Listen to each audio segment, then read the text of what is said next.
BBOR, Black Box Online Radio, coming to you from West Virginia.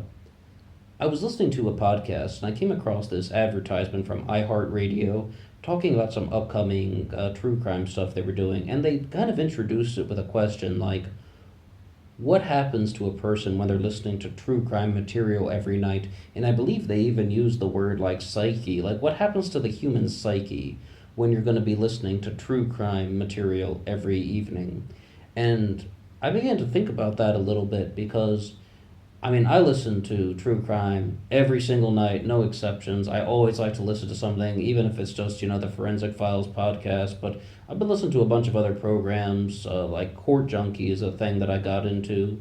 But I've also been, big fans of other channels like Lord and Arts in the past. And I mean, there are so many true crime things that are out there. And I always like to listen to at least one program from that every day. Not to mention, just that's completely aside from the stuff that we do on this podcast.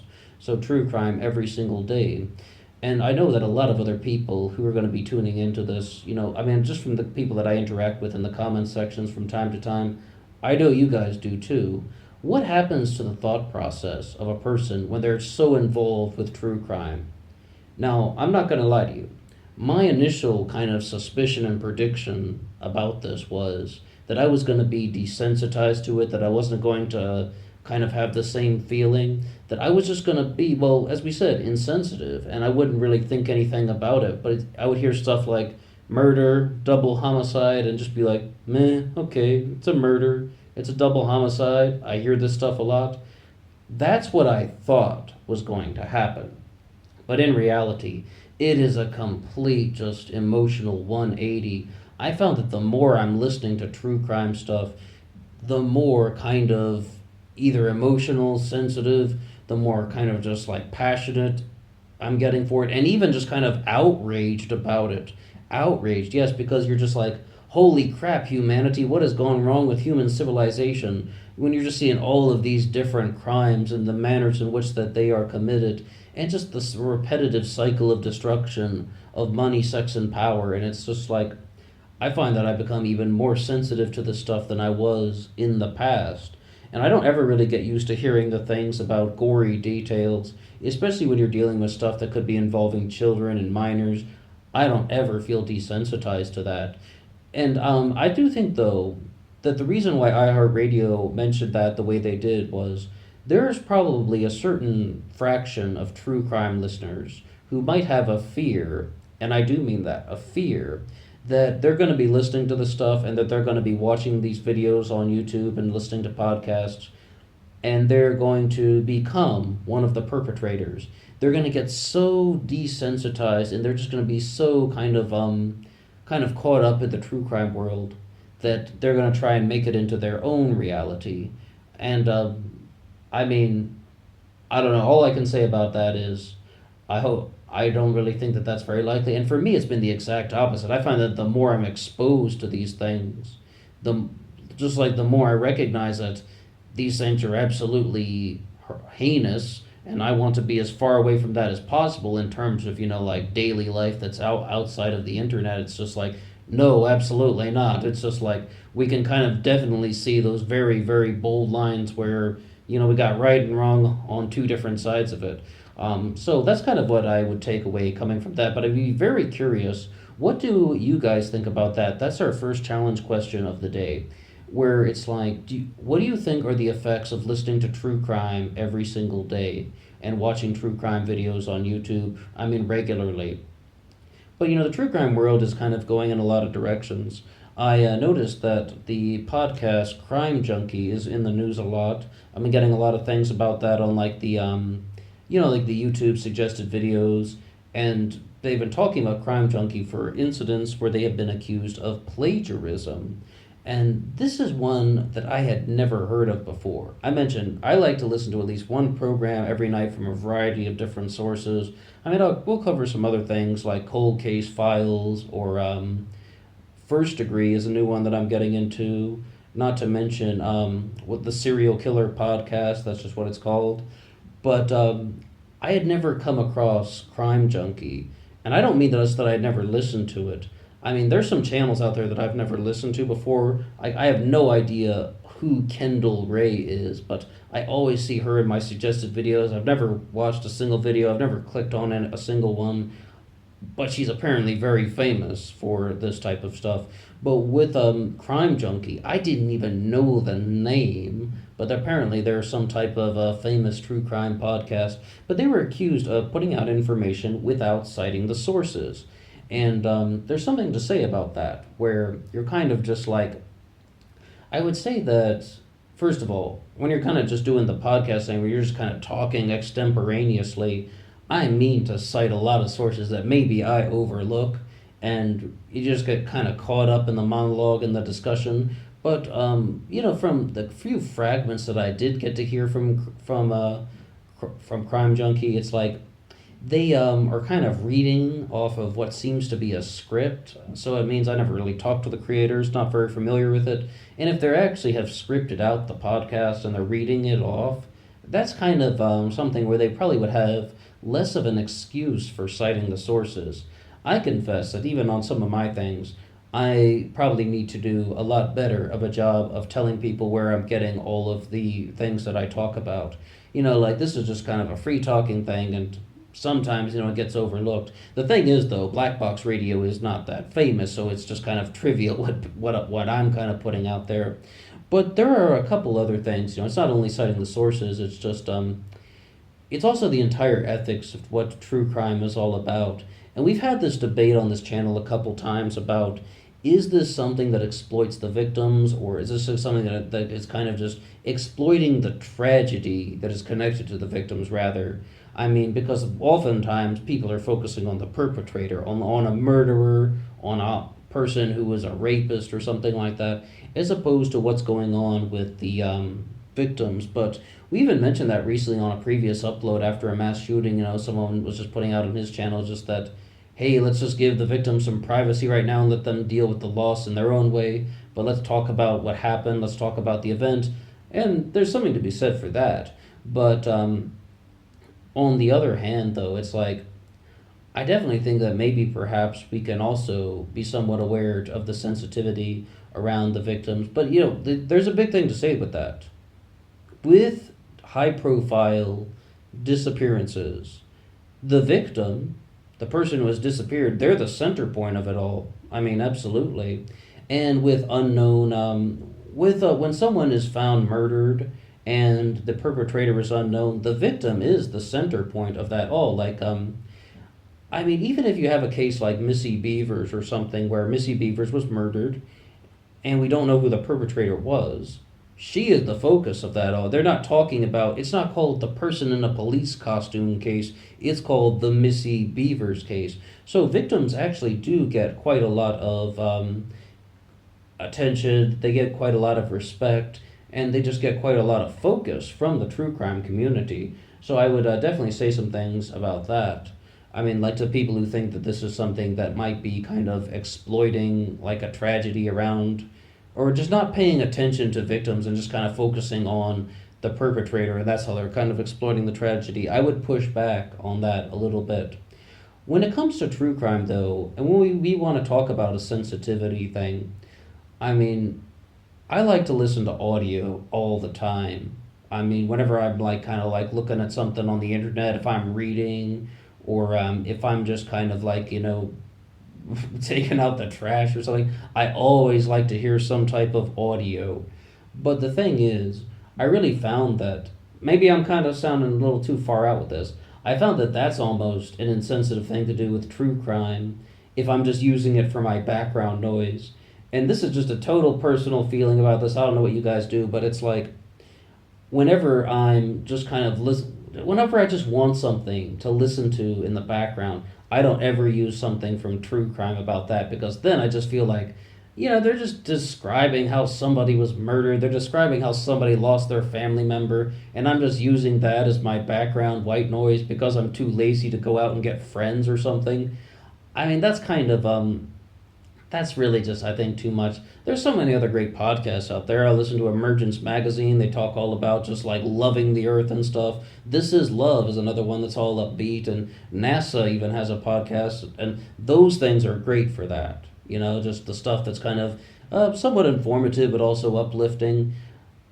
Maybe I'm just being a little bit too far out with that, but there's a spider that's just hanging right above me. I hope this thing doesn't poison us. So yeah, I digress from that.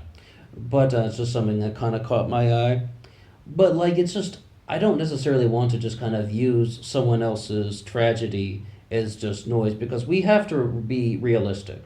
True crime is entertaining, but I don't even like the concept of thinking of true crime as just entertainment because armchair detectives are actually trying to solve the case. And I would hope that every single person out there is going to think that solving the case is going to be more valuable than just the chase.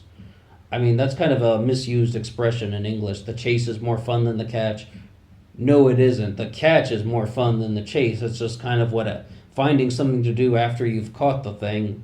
That is the problem that we deal with. But it's like, I would hope that everybody that is kind of actually putting forward theories about true crime is actually coming at it from some person who actually believes that these things could possibly be true.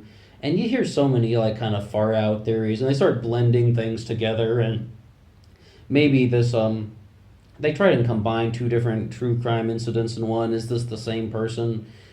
I mean, I hope that we're all just going to be very thoughtful and we're all going to really think about the likelihood of this being true.